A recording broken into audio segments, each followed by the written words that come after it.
à toutes et à tous, vous écoutez Cinécast. Salut Thibaut. Salut Guillaume. Cinécast, c'est le podcast qui chaque semaine vous recommande des films à voir au cinéma, en streaming ou VOD. Aujourd'hui, on va vous parler de Calls, une série audio réalisée par Fede Alvarez avec Nicholas Brown et Clancy Brown. Brown et Clinton Brown, oui, voilà. Disponible sur Apple TV+, à partir du... Tu vas vite en besogne pour le casting. Pourquoi ? Oui, parce qu'il y a encore Lily Collins. Il y a Lily Collins, il y a Nick Jonas, il y a Pedro Pascal, il y a Karen Gillan, il y a Aaron Taylor Johnson, Rosaria Dawson. Oui, ouais, il y a beaucoup de monde. Il y a Armie Hammer. Ah oui, non, on va peut-être pas en parler d'Armie Hammer. Bref, en tout cas, il y a beaucoup de monde au casting. Vous savez, souvent, je me limite à 2 personnes pour l'introduction. Disponible sur Apple TV+, à partir du 19 mars et également sur MyCanal pour les chanceux français abonnés à Canal+. Chaque épisode suit un mystère dramatique à travers des enregistrements téléphoniques. C'est ça l'originalité de la série. Tout se passe en audio du coup.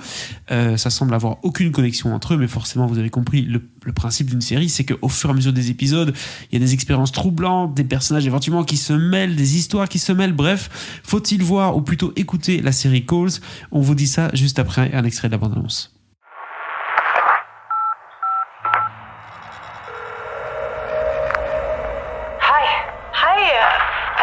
I was wondering if you could come see me today. See you? Sure. Is everything okay?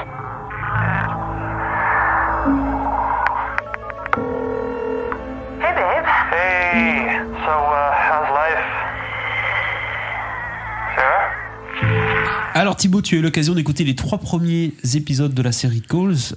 Oui, j'ai pas eu le temps d'écouter plus. Non, mais déjà c'est intéressant, tu peux déjà avoir un bel avis.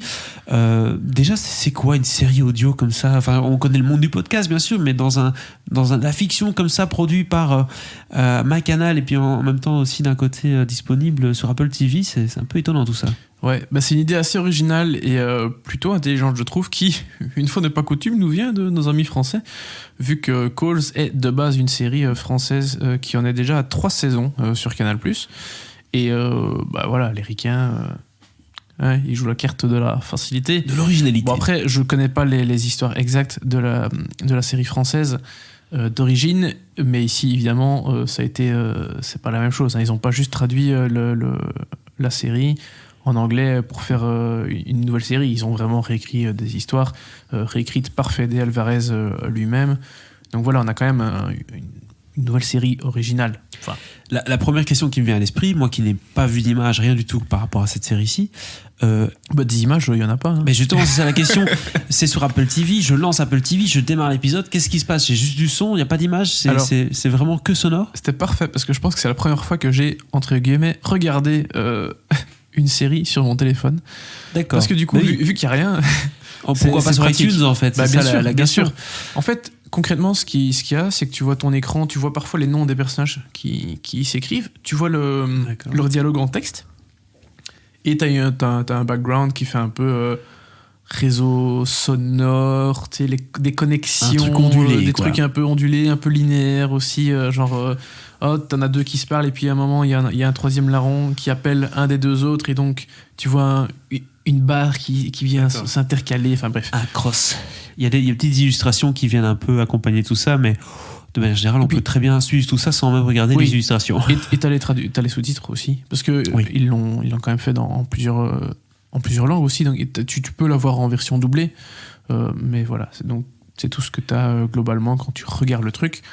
Et vu que j'étais un peu à la bourre et que j'ai écouté les épisodes 2 et 3 en rentrant du boulot ce soir dans le métro, c'était pratique, tu vois, parce que voilà, c'est pas comme si je me disais merde, j'ai des épisodes de série à regarder.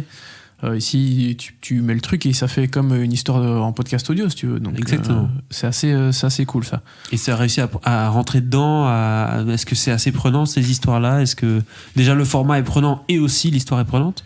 C'est plutôt pas mal. En tout cas, pour ce qui concerne les 3 épisodes, les 3 premiers épisodes, je peux pas encore dire ce qu'il en est pour la suite. Mais pour les premiers, c'est plutôt bien. Et j'ai bien aimé le fait que, a priori, en tout cas, les 3 premières histoires sont complètement différentes. Il n'y a pas vraiment de lien entre les 3. D'accord. Si ce n'est qu'elles sont toutes les 3 dans le genre fantastique. Voilà. Ok, donc c'est clairement des histoires assez étranges. Il y a 9 épisodes au total pour cette première saison. Important de le dire, du coup, tu as vu les 3 premiers. Ouais, donc ça fait un tiers. Je suppose que... peut-être que certains événements paranormaux, si je puis dire, vont s'expliquer, ou en tout cas avoir un peu plus d'explications effectivement dans la fin de la saison. Mais voilà, pour le reste, c'est assez mystérieux. Mais ça fonctionne bien parce que c'est tout con. Il n'y a jamais plus de 3, à part, je vois dans le dernier épisode, 4, où il y en a 4. Enfin, non, il y en avait 4 aussi dans le deuxième épisode. Mais sinon, c'est ça, c'est max 2, 3, 4 personnes dans un même épisode. Ce qui est logique parce qu'il est question de coups de téléphone. Hein. C'est des personnes qui se parlent au téléphone. Donc forcément, ils ont choisi des histoires relativement simples dans lesquelles t'as pas 10 000 personnages, 10 000 histoires, donc on va quand même assez à l'essentiel. Et ça, c'est chouette. Et puis ce qui est toujours sympa, c'est de reconnaître aussi les voix des personnes qui doublent. Et chaque épisode dure combien de temps en moyenne ? Je pense que le premier faisait un peu moins d'un quart d'heure, et puis les 2 suivants étaient près des 20 minutes. Enfin, avec le générique, t'es à environ 20 minutes, mais sinon, c'est entre 13 et 20 minutes au total. Voilà. Et quoi, les épisodes se suivent ou c'est chaque fois une histoire séparée et peut-être qu'il y a un lien entre les deux, mais il n'y a pas de cliffhanger à la fin de chaque épisode ou comment ça se passe ? Non, vraiment, en tout cas pour les 3 premiers, comme je te disais, c'est vraiment des histoires différentes. Et pour moi, le seul fil rouge, c'est un peu le fait que ce soit c'est une série de genre, donc oui. On est dans le fantastique. Il y a des histoires parfois de disparition, parfois il y a des histoires un peu plus de style...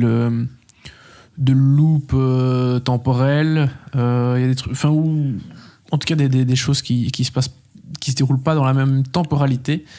Donc il y a vraiment, voilà, c'est ça, c'est plutôt des éléments fantastiques. Le fil rouge, en tout cas jusqu'à présent. Il faudra que j'aille écouter la suite quand même. Donc il joue avec la narration, avec la temporalité, enfin il s'amuse avec le format, très clairement. Oui, complètement. Et c'est plutôt bien foutu. Franchement, j'étais assez satisfait. Et tu vois que, après, c'est quelque chose de fantastique. Donc, c'est logique que ce soit quelqu'un comme Fede Alvarez qui réalisait la série, parce qu'il a quand même réalisé le remake d'Evil Dead il y a quelques années. Remake réussi d'Evil Dead. Et puis, il a fait Don't Breathe. Et plus récemment, le dernier épisode de la série Millennium, enfin, le dernier film Millennium, oui, c'est ça. mais qui est toujours tout seul, hein, comme celui de Fincher. Hein. Il est collé à rien, il n'y a pas de suite prévue. Voilà. Et une franchise qui complètement peine un peu, réussi, mais c'était pas mal. Et globalement, c'est un mec qui sait y faire avec le genre. Donc voilà, c'est assez intéressant de le voir réaliser une série audio. Oui, très clairement, c'est sans doute un projet qui a été un peu facilité peut-être par le Covid, parce que c'est le genre de truc pour une production, c'est plus facile sans doute. Ça se met bien en tout cas. Ça c'est clair. C'est un bon timing. As-tu quelque chose d'autre à partager sur cette série, ou en tout cas les 3 premiers épisodes que tu as eu l'occasion d'écouter ? Je vous encourage plus à les écouter vraiment comme des podcasts, comme une histoire à écouter en voiture par exemple. Hein, souvent on écoute des histoires audio, ou des gens qui parlent de cinéma, ou des conférences, ou des podcasts, voilà. Et ben je trouve que ça doit être assez sympa aussi à écouter quand t'es en bagnole. De la fiction, tout à fait. Ouais, franchement, ouais, c'est assez sympa. C'est de plus en plus populaire, hein, la fiction, podcast, audio. Il y a beaucoup pour les enfants forcément, et maintenant ça commence aussi à aller dans le rayon adulte. Donc pourquoi pas écouter en tout cas cette série Calls. Tu lui donnes combien sur 5, Thibaut ? En tout cas, la première impression. Plutôt un bon 3 étoiles. Vraiment, j'ai pas été déçu du tout. Je suis très curieux de voir ce qui va se passer ensuite. Et aussi, forcément, j'ai l'habitude d'entendre beaucoup d'anglais. Mais je trouvais que c'était un anglais assez facile à écouter. Ouais. Universel, quoi. Ouais. Tu vois, comme un moment, j'étais dans le train ou dans le métro, je sais plus, et la connexion est un peu moyen, et j'ai pas envie de tenir mon téléphone et pour lire les sous-titres. Et en fait, t'as pas besoin parce que c'est vraiment un anglais assez facile. Donc, et puis, il n'y a rien à faire. Quand c'est que audio, je pense que les comédiens font un peu plus attention aussi à l'articulation, notamment. Donc, vraiment, c'était assez cool. Donc, bon, voilà, c'est parce que je l'ai écouté en VO. Si vous voulez l'écouter traduit en français ou autre, n'hésitez pas.